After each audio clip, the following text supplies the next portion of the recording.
Just let him cry for a bit. It's good for expanding his lungs. If you pick him up every time he makes a peep, you're just gonna spoil him. How many times have you heard these phrases from a well-meaning relative, a mother-in-law, or even your pediatrician?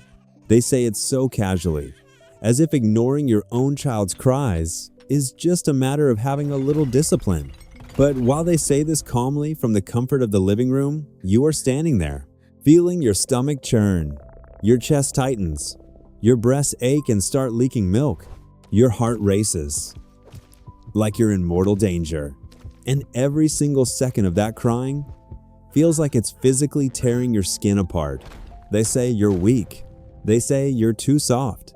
But today, I'm going to prove to you, with the world's most advanced neuroscience, that you are none of those things.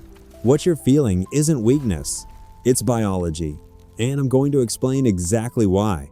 His cry causes real physical pain in your body. The sound of a baby crying is, without a doubt, the most piercing sound on earth. But for a mother, it's not just an annoying noise. It's a biological alarm that detonates a chemical bomb in your nervous system in a matter of milliseconds. When your baby cries, and someone stops you from going to him, using the excuse that he needs to learn to self-soothe, what happens inside you is a process of invisible agony. You sit on the couch, trying to look composed, but your breathing gets shallow, your shoulders tense up, you start in a cold sweat, and your brain completely loses the ability to focus on anything else. Someone could be telling you the most fascinating story in the world right next to you, and you wouldn't be able to process a single word. All your primitive brain is screaming is, red alert, go to him, save him. And when you don't go, when you force yourself to obey society's rule of being a tough mom, the guilt and the feeling of failure start crushing you from the inside out. You ask yourself, why is this so hard for me? Why does it feel like I'm going crazy, while everyone else tells me this is completely normal? This cognitive dissonance between what your body screams at you to do and what society demands that you do is one of the biggest causes of mental load and postpartum anxiety. You end up believing there's something wrong with your emotional side, that maybe you just aren't strong enough to raise an independent child. But the truth that no one told you is that society is asking you to fight against millennia of human evolution. They are asking you to shut off a survival system that was sculpted by nature to keep our species alive. And fighting against your own biology, mama, doesn't just hurt your soul, it hurts your physical body. And the pain you feel is as real as putting your hand on a hot stove. To understand why your biology is screaming, we first need to tear down the false promise of where these outdated advice columns came from. For decades, the cry it out method has been heavily popularized. The defenders of this method swear that it works. They'll tell you, I let my baby cry for 3 nights straight, and on the 4th night, he slept like an angel. He learned how to self-soothe. And visually, it looks like they are right. The baby actually stops crying. He actually closes his eyes and sleeps. But modern science went in, attached brain activity monitors, and measured the cortisol, the stress hormone, in the saliva of these babies who had learned to sleep. What they discovered is one of the saddest and most frightening facts in recent pediatrics. The baby didn't stop crying because he learned to calm down, or because he magically matured at 6 months old. The baby stopped crying because he entered a state known in psychology as learned helplessness. Crying is the baby's only tool for communication and survival. He cries because his brain thinks that, evolutionarily speaking, if he is left alone in the jungle, a predator is going to eat him. When he cries to the point of absolute exhaustion and no one comes, his brain understands that wasting energy crying is useless. His nervous system collapses and adopts an extreme energy conservation strategy. He shuts down. He passes out. On the outside, the baby is quiet and sleeping, and the critics celebrate their victory. But on the inside, in the lab results, the cortisol levels of that silent baby were just as high, or even higher, than when he was screaming at the top of his lungs. He is still in a state of panic, but he has learned that his safe haven isn't coming. And the worst part, the mother, on the other side of the door, is also flooded with cortisol. The method works by breaking the alarm system of both of you through a silent biological trauma. So, why exactly does your chest hurt? Let's step into the wonderful laboratory that is the maternal brain. During pregnancy and right after birth, your brain undergoes the most massive neurobiological restructuring a human being can experience in adulthood. The areas of your brain responsible for empathy, vigilance, and threat response physically grow. They expand and form new connections, creating what we call the maternal wiring. When your baby is born, you gain a new invisible organ, a hypersensitive radar tuned specifically to his cry. And here comes the part that will blow your mind. Researchers at Oxford University mapped the brains of mothers listening to their baby's cry using MRI machines. They discovered that the sound of the cry doesn't just go to the auditory areas of your brain in less than 100 milliseconds, faster than you can blink or even form a logical thought. Your child's cry directly activates a region of your brain called the Anterior Cingulate Cortex. Do you know what the Anterior Cingulate Cortex does? It is the main matrix that processes physical pain. It is the exact same area that lights up like a Christmas tree. When you break your arm, when you suffer a severe burn, or when you get a deep cut, evolution literally programmed your brain to process your child's distress as if your own physical body was being mutilated. Nature couldn't rely solely on rational love to guarantee that a mother would protect her young from saber-toothed tigers in prehistoric times. Nature had to make sure the mother felt such unbearable pain in her own body that going to the baby would be the only way for her to get physical relief for herself.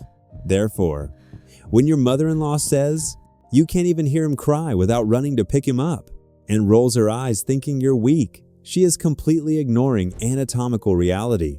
You run to pick up your baby because your body is neurologically on fire. You are being biologically stabbed every second he suffers. Your response isn't weakness. It is a physiological design of absolute perfection. You are not spoiling the child. You are surviving, and it doesn't stop with the brain's neural network. When the cry hits your ears and triggers the alarm in the anterior cingulate cortex, your adrenal glands, located just above your kidneys, receive the order to open the floodgates. They start dumping liters of adrenaline and cortisol into your bloodstream. It's the famous fight-or-flight response. Physically, your pupils dilate so you can see in the dark. Blood drains from your digestive system and rushes to your arms and legs so you can fight a predator or run away with your baby. Your heart pumps frantically, and your breasts receive a surge of oxytocin and prolactin, causing the famous letdown reflex, a throbbing biological signal that your child needs nutrition and comfort right now. Your entire body turns into a war machine designed to save your newborn. And what does modern society ask you to do with all this? It asks you to sit on the couch, watching TV, while the child cries in the next room. It asks you to swallow the adrenaline. It asks you to repress a primitive alarm system. It is the biological equivalent of asking you to put your hand on a burning stove and politely asking you not to pull it away so you don't spoil the fire. It is an absurd act of violence against a woman's body. The physical pain and the crushing anguish you feel are not signs that you are too anxious. They are the ultimate signs that your body is working perfectly. But there is a magic cure for this agony, and it is entirely instinctive. When you ignore the unsolicited advice, stand up and scoop your crying baby into your arms. The skin-to-skin contact and the smell of the top of his head trigger a reverse mechanism in your brain. A massive flood of oxytocin and endorphins sweeps the cortisol right out of your blood in a matter of seconds. Both of your blood pressures drop. The physical pain in your chest disappears. Your neurobiology regulates each other. We call this the co-regulation of the nervous system. Let's bring this into real life. Close your eyes and remember that fateful night. It's 3:14 a.m. Your baby wakes up for the fourth time. He's not hungry. His diaper is clean. He just wants to be held. Your partner, exhausted, rolls over in bed and mumbles, Babe, don't go. The doctor said he has to learn to go back to sleep on his own. Just let him cry a little. It'll pass. You freeze in the dark hallway, right outside the baby's door. His cries are getting more desperate. Losing breath. On one hand, you have the weight of the doctor's authority and your husband's logic, telling you it's for the child's own good. On the other hand, your legs are shaking. Milk starts leaking, soaking through your shirt. You feel an invisible knife in your throat. That lump of pure anguish that won't go down. You try to convince yourself, they're right, I need to be strong. And you cry silently. On the outside of that door, the pain is excruciating. And then, in one split second, instinct crushes any imposed rationality. You turn the doorknob. You walk into that dark room and pick that weeping baby up in your arms. The exact millisecond he presses his cheek against your chest and feels your heartbeat, he takes a deep breath, a sob of relief, and he just melts, collapsing safely into your embrace. And in that precise millisecond, the knife in your throat vanishes. Your heart rate slows down. Air fills your lungs again. The world makes sense again. That night wasn't a defeat. You didn't give in because you were weak.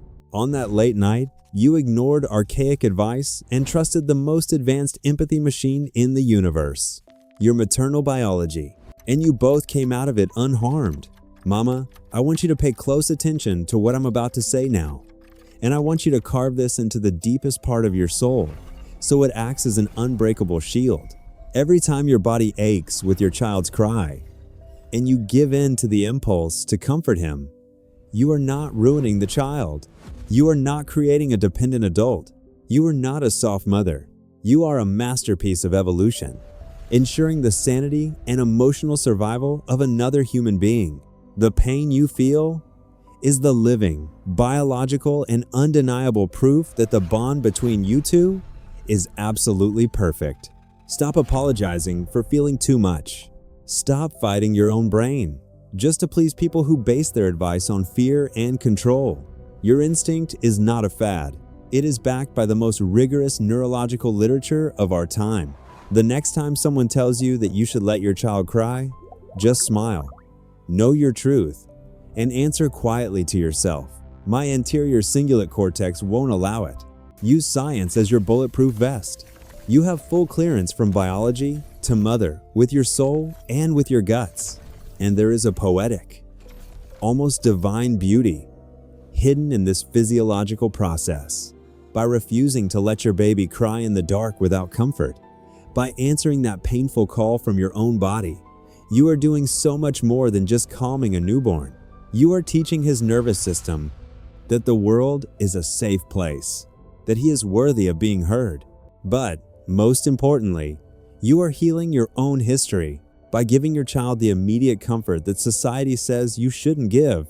You are embracing and consoling your own inner child, that little girl inside you who, perhaps, years ago, had to swallow her tears because she was told to stop crying.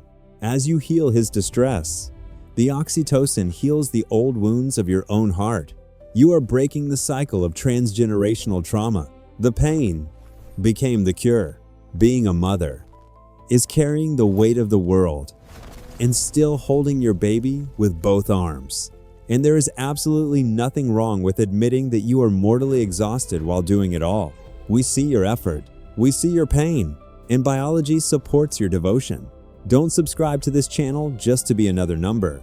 Subscribe to Mother Brain to have a visual reminder in the palm of your hand every single week that you are on the right path.